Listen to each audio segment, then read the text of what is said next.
C'est bon. DG, bonjour. DG, vous allez bien? Vous êtes en direct sur Dakaractu. Alors, un mot par rapport donc à cette cérémonie de lancement qui a été présidée par le chef de l'État. Alors, on parle de New Deal technologique. Vous êtes dans le secteur de cette régularisation, de cette régulation du moins des opérateurs téléphoniques. Mais vous devez bien connaître donc ce secteur-là pour essayer donc de donner votre avis par rapport donc à cette dynamique de transformation vers le numérique. Quelles sont aujourd'hui les chances ou même les leviers auxquels donc le Sénégal devra faire recours pour tendre donc vers cette souveraineté numérique aujourd'hui? Oui, merci beaucoup Dakaractu pour cette opportunité. Effectivement, nous avons assisté à une très belle cérémonie de lancement du New Deal technologique, qui est la stratégie numérique du Sénégal et qui traduit la vision de son Excellence, le président Bassirou Diomaye Diakhar Faye, sur le numérique. Donc, je voudrais tout d'abord féliciter le ministère de la Communication, des Télécommunications et du Numérique, à travers son ministre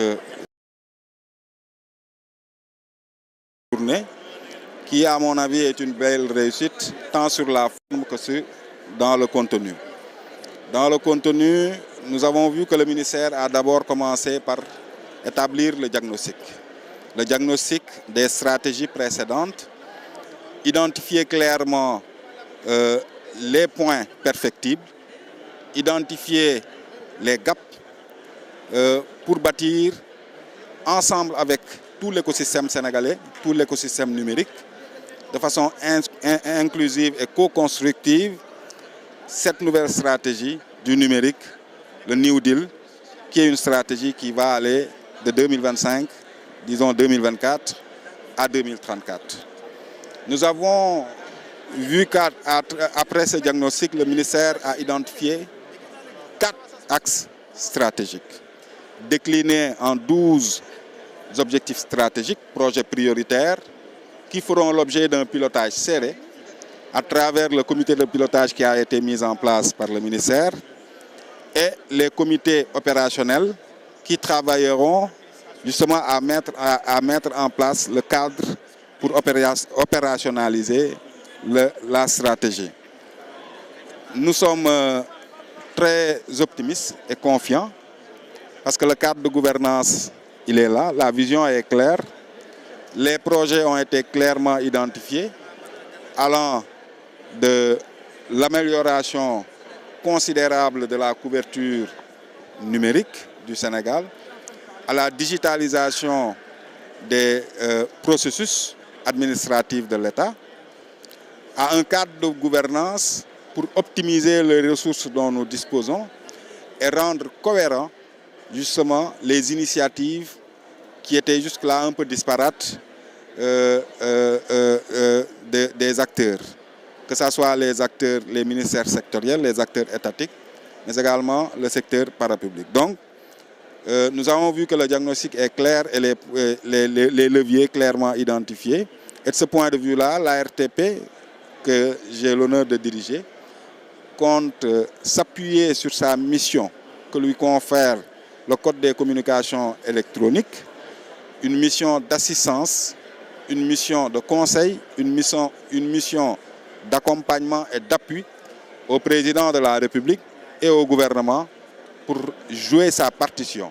Parce que nous avons entendu le président parler d'une révolution dans le cadre de la régulation qui doit désormais être une régulation agile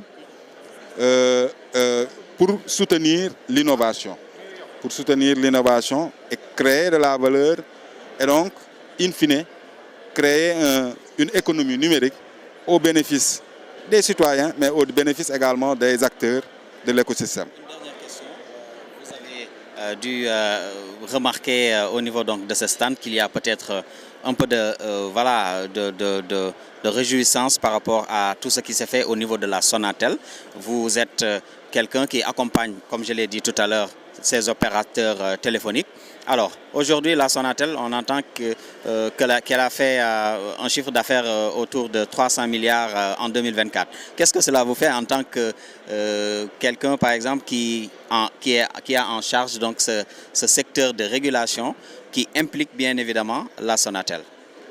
Oui, la Sonatel, à l'image des autres acteurs nationaux, est un acteur très dynamique. Donc, je voudrais d'abord profiter de votre question pour féliciter tous les acteurs, tous les opérateurs de télécommunications, que ce soit la Sonatel, IAS ou Expresso, mais également toutes les startups qui font de notre écosystème aujourd'hui ce qu'elle est. Nous n'avons pas à rougir, le Sénégal fait partie quand même des pays africains les plus versés dans le numérique.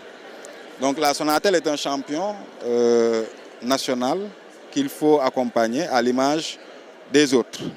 Donc, vous l'avez rappelé, j'ai visité tout à l'heure une solution satellitaire qui est proposée par la Sonatel pour justement couvrir certaines zones, notamment les zones les plus reculées, couvrir ces zones en haut débit.